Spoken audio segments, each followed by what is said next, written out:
them introduce themselves to all.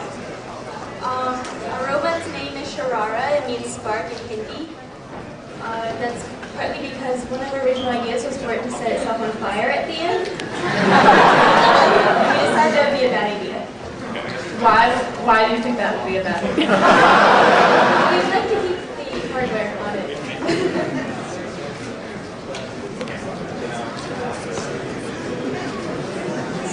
So tell us a little bit about your robot's design while we get started. Mechanically, it basically picks up balls by driving over them and putting down a gate to keep them from escaping. And when it wants to discharge balls, it'll lift its gate, and there's a plunger inside that drives back and forth on the ceiling.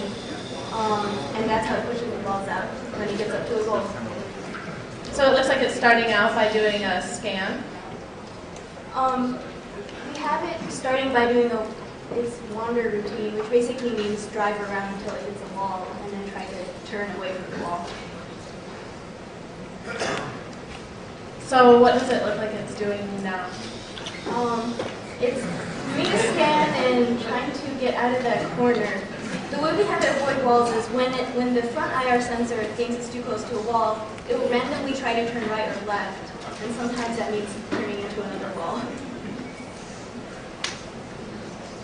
We have it timing out after 10 seconds, which means it'll back up and try to turn a different direction, and hopefully that gets it out of corners.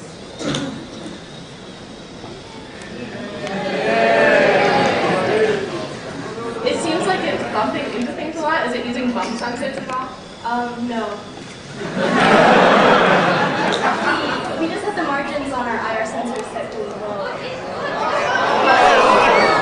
That was trying to center on the ball, but there's a blind spot in camera vision, and we're using camera to center on balls. So the blind spot is about 10 inches in front of our robot. So how do you usually deal with that?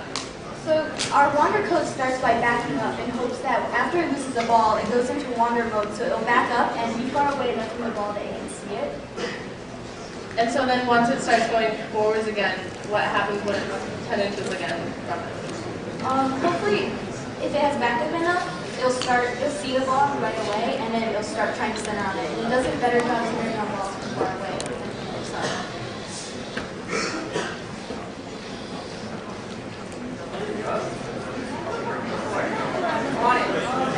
I think its right wheel is stuck on the wall. The right caster? Yeah. So will it time out? It'll time out after 10 seconds. How does it know to time out? What does it do for 10 seconds before it times out? Basically, it keeps track of if I've been doing the same mode for 10 seconds, or 15 seconds actually, then I should just back up, turn around, and restart my entire routine. So how many different types of modes do you have? We have a mode for wandering, which is just driving around and scanning with the camera, looking for things. And then we also have another mode for once it sees a ball, it'll go into approach ball mode. And that drives it, centers it, drives it forward, and tries to pick up the ball.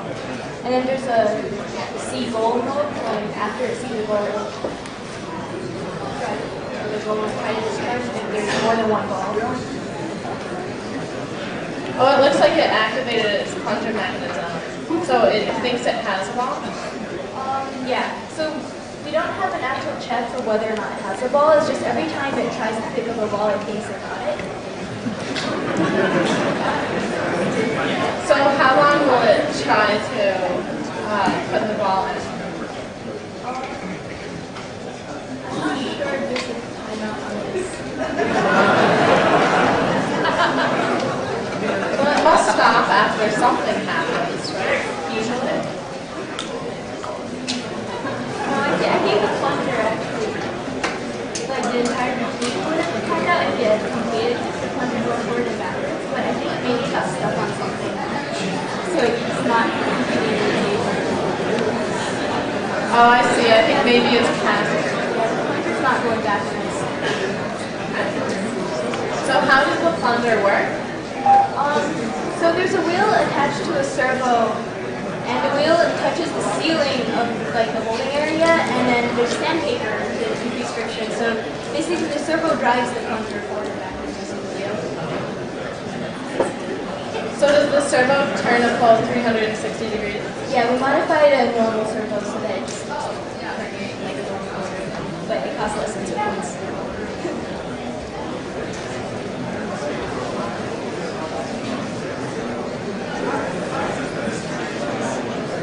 So, you said that it norms.